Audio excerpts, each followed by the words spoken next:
चिराग पासवान आजकल बयान दे रहे हैं कि हमने पढ़े लिखों को टिकट दिया, युवाओं को टिकट दिया, मैं भी पढ़ा लिखा युवक हूँ, पढ़ा लिखा युवा हूँ। तो चिराग पासवान कितने पढ़े लिखे हैं, युवा हैं, ये बात करेंगे सारिका पासवान जी से। राष्ट्रीय जनता दल की प्रवक्ता हैं। आपके नेता तेजस्वी यादव को कहते हैं भाजपा वाले नौवीं फेल हैं। तो चिराग पासवान की पढ़ाई लिखाई पे आज चर्चा हो जाए। क्या आप पढ़ाई किए हैं चिराग पासवान? उनके पिताजी लंबे समय तक मंत्री रहे, हर सरकार में केंद्र में मंत्री रहे, तो बड़े बड़े इंस्टीट्यूट में पढ़े होंगे, विदेश विदेश में भी पढ़े होंगे। ऐसा लोग सोचते हैं कि चिराग जी पीएचडी वगैरह किए हुए हैं, विदेश से ऑक्सफोर्ड पता नहीं कहाँ कहाँ से उनके समर्थक बोलते हैं। तो चिराग पासवान कितना पढ़े हैं, कहाँ पढ़े हैं, सारी जानकारी सारिका जी से आज लेते हैं। नहीं, देखिए, आपने प्रश्न किया कि हमारे नेता पे लगातार भारतीय जनता पार्टी की तरफ से ये प्रश्न होता है कि उनकी शैक्षणिक योग्यता क्या है, और आपने चिराग जी की शैक्षणिक योग्यता के बारे में पूछा और वो ये दावा कर रहे हैं कि उन्होंने पढ़े लिखे लोगों को टिकट दिया है। हालांकि उनकी पार्टी में मुझे नहीं लगता है कि इन 2-3 लोगों को जिन्होंने टिकट दिया, इसके अलावा उनकी पार्टी में लगता है कोई पढ़े लिखे थे ही नहीं। जो झंडा उठा रहे थे लोक जनशक्ति पार्टी का इनके पिताजी के समय से, और इनके साथ भी जो लोग खड़े हैं, उनको ये पढ़े लिखे लोगों में गिनते नहीं गिनते। और मैं चिराग पासवान जी के, देखिए, जब वो हलफनामा उन्होंने दायर किया था, ये सार्वजनिक है। हाँ, जमुई बोला। मुझे तो भाई मिलेगा नहीं, मुझे तो चिराग जी ने दिया नहीं है, लेकिन ये जब हलफनामा उन्होंने दायर किया तो उसमें साफ साफ ये लिखा है इसमें कि 10वीं उन्होंने पास किया एयरफोर्स गोल्डन जुबली इंस्टीट्यूट, केंद्रीय माध्यमिक शिक्षा बोर्ड, नई दिल्ली से, और ये साल है 1998। यानी कि 1998 में 10th पास किए चिराग जी। जी बिल्कुल। और इन्होंने 12वीं जो पास किया, इन्होंने ओपन स्कूलिंग से इन्होंने पास किया, नई दिल्ली के ही 2003 में। तो आप समझ लिए 98 से लेके 2003 में इन्होंने, 98 में तो इन्होंने 10th पास किया, और 2003 में इन्होंने इंटरमीडिएट पास किया। 5 साल लगा। जी बिल्कुल, 5 साल। जबकि मुझे नहीं लगता प्लस 2 2 साल का होता है। 93 में मैंने 10th दिया था और 95 में मैंने +2 किया था। 2 ही साल में +2 कर लिया। हाँ, तो 2 साल का कोर्स ही होता है भाई +2 का। आपने भी ऐसे ही किया होगा। अगर आपने +2 किया है तो आपने भी 2 साल का ही किया होगा। 5 साल का तो मुझे नहीं पता है कि आज भी मुझे नहीं लगता है कि कहीं भी 5 साल का +2 का कोर्स होता है। 2 ही साल का +2 का कोर्स होता है। लेकिन चिराग जी का ये था। हाँ। चिराग जी 5 सालों में इन्होंने +2 पास किया था। अभी ओपन में क्यों करना पड़ा? भाई, इतने बड़े नेता के बेटे और इतने मतलब सभी तरीके से परिपूर्ण पढ़े लिखे जो आज ये दावा कर रहे हैं कि मैंने पढ़े लिखों को टिकट दिया, तो आपकी तो पढ़ाई लिखाई मुझे यहीं पे डाउटफुल लग रही है। जब आप 5 साल में आप 12वीं की परीक्षा पास कर रहे हैं और आप पढ़े लिखे लोगों को टिकट देने का दावा कर रहे हैं, अगर उन्होंने ऐसे शब्द का इस्तेमाल किया, इसलिए मैं बोल भी रही हूँ, नहीं बोलती मैं। 5 साल के 10 साल में भी पास कर सकते हैं आप। मान लीजिए 1 साल फेल किए, 2 साल फेल किए, तीसरी साल में प्रयास, कहते हैं ना, try again until you succeed. कई बार होता है ना, गाँव के दलित होते हैं ना, तो परीक्षा फीस भरने का पैसा नहीं होता है, छात्रवृत्ति नहीं मिल पाती। तो कह रहे हैं ना कि आप तो परिपूर्ण व्यक्ति थे ना भाई। आपके पिताजी कई बार केंद्र में मंत्री, विधायक,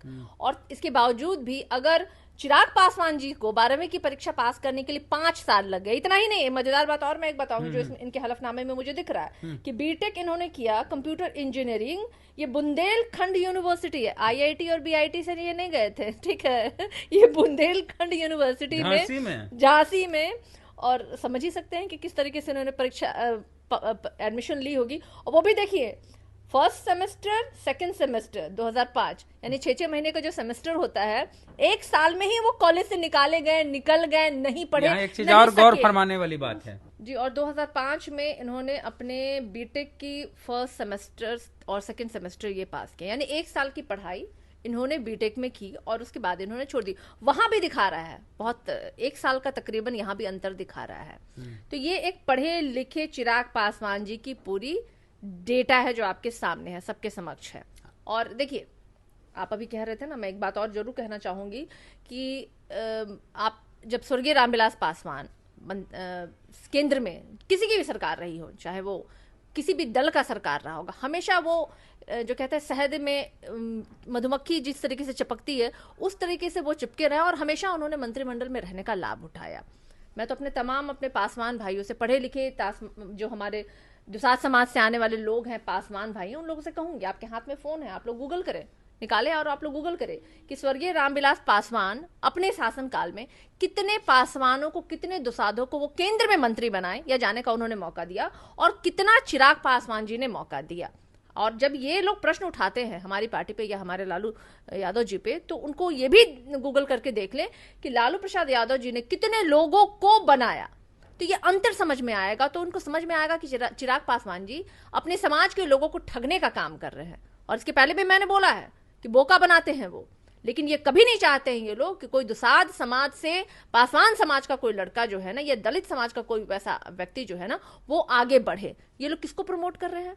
चौधरी जी की बेटी को प्रमोट कर रहे हैं, अपने जीजा को प्रमोट कर रहे हैं। अरे कभी तो इसकी हट के सोचो चिराग जी, कभी तो सोचो कि आपके पार्टी के अंदर भी कई चिराग दलित बोले होंगे, कि हमने पासवान जिनको होंगे। टिकट दिया है अच्छा बोलते हैं, पढ़े लिखे हैं।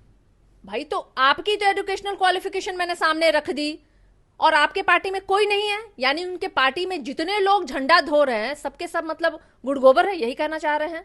तो उनके पार्टी के साथ, उनके साथ जो खड़े लोग हैं ना, काम करे, उनके लिए मैंने ये बोला कि ना तो स्वर्गीय रामविलास पासवान ने आज तक किसी को आगे बढ़ने का मौका दिया, और उससे भी 2 कदम आगे चिराग पासवान जी हैं कि वो अपने, कम से कम अपने पार्टी में आज किसी एक व्यक्ति को नहीं समझते जो पढ़ा लिखा है जिसको वो मौका दे। वो समझते हैं कि उनके पार्टी में हर एक व्यक्ति जो है ना अपनी शैक्षणिक योग्यता में भी कम है और बोलने में भी कम है। तो ये तो दिखा रहा है ना सारी चीजें। और मैं पुनः दरखास्त करूंगी, भाई जाइए गूगल कीजिए स्वर्गीय रामविलास पासवान या चिराग पासवान जी की पार्टी, और उन्होंने कितने लोगों को मौका दिया वो भी आप देखिए, और हमारे राष्ट्रीय अध्यक्ष लालू जी ने कितने लोगों को मौका दिया, हमारे नेता तेजस्वी यादव जी कितने लोगों को मौका दे रहे वो भी आपको पता चलेगा। इस बार महागठबंधन की तरफ से 3 पासवानों को टिकट लोकसभा में दी जा रही है। 2 लोगों को तो ऑलरेडी डिक्लेयर हो गई। उम्मीद है कि एक और पासवान समाज सन्नी के हजारे व्यक्ति बोलिए को, खुल के। मैं नहीं, अभी जब तक आधिकारिक घोषणा नहीं हो एनआर जाती कट है, गया है तो ये मैं नहीं कह सकती, लेकिन दे रही है। यानी आप जब जाति आधारित गणना में आप देखें जनसंख्या के हिसाब से, तो महागठबंधन तो दे रहा है, लेकिन चिराग जी और एनडीए गठबंधन के तो किसी लोगों ने नहीं दिया, और फिर भी ये दावा करते हैं भाई। हाँ, तो आप तो लोगों को बेवकूफ बना रहे हैं, बोका बना रहे हैं। आप बोका बन जाइएगा जब आपको पलट करके आपके बोका बन जाएंगे। चिराग जी बोका बन जाएंगे इस बार चुनाव में। हाजीपुर सीट भी बचा ले, ये तो बहुत गनीमत है। जीजा जी जीत रहे हैं। अब ना जीजा जी जीतेंगे ना साला जीतेगा। साला और जीजा दोनों का जो कहते हैं ना, लुटिया इस बार डूबने वाली है। आप चुनाव आयोग के वेबसाइट पे जाके देख सकते हैं, इनका डॉक्यूमेंट होगा जो ये हलफनामा जमा किए हैं।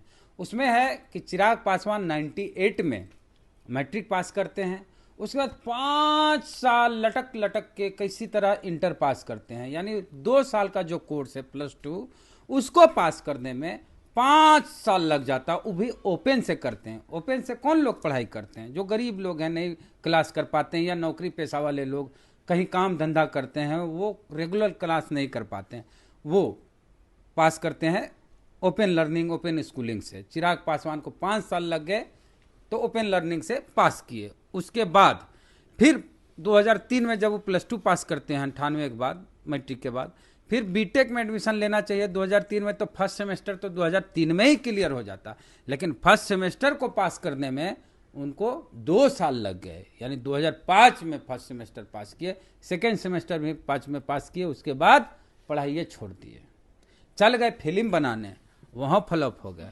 अब फ्लॉप होने के बाद फिर आ गए पॉलिटिक्स में, जहाँ वे सुपर हिट हो गए। इस पे क्या कहिएगा? तो पहले तो उन्हीं को टिकट उनका अपना काट देना चाहिए, क्योंकि वही दिखाई दे रहा है कि पढ़े लिखे नहीं है। तो जब पढ़े लिखे आधार पे वो लोगों को टिकट दे रहे हैं, तो भाई तो राम राम कहती हूँ मैं इनको कि हद ही है भाई। इतना मतलब झूठ और मकारियत की भी हद होती है। चिराग जी के लिए मैं कह रही हूँ, उनको जय भीम बोलिए। नहीं, जय भीम मैं तो बोलूंगी, लेकिन उनसे बुलवाइए जय भीम। कभी उनको देखा है आपने आरक्षण पे बात करते हुए?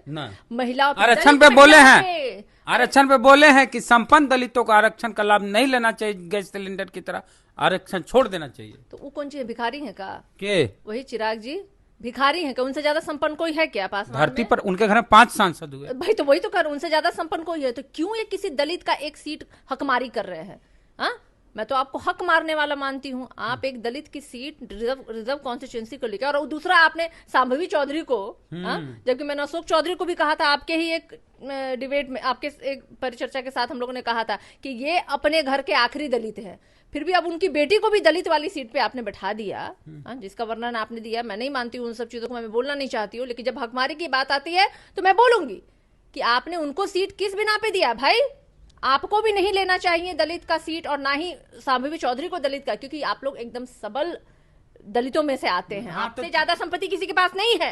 हाँ, तो हम चिराग जी से बोलना चाहेंगे कि भैया आप ही बोले थे कि जो संपन्न दलित है उनको, अमीर दलित को आरक्षण का लाभ नहीं लेना चाहिए। तो आप बताइए चिराग भैया, एगो सवाल पूछते हैं कि जिसकी माँ अगड़ी जाति की हो और DPS वर्ल्ड जैसा स्कूल 5 स्टार स्कूल चलाती हो, जिसका पति भूमिहार जाति से हो और जिसका ससुर IPS रहा हो, जिसके पिताजी मंत्री हो लगातार 8-9 साल से, और राबड़ी देवी सरकार में भी मंत्री रहा हो, जिसका दादाजी भी मंत्री रहा हो कांग्रेस की सरकार में, उस शांभवी चौधरी को आप रिजर्व सीट का टिकट कैसे दे सकते हैं? ये कैसे एलिजिबल है आपके हिसाब से? बिल्कुल, कैसे एलिजिबल है?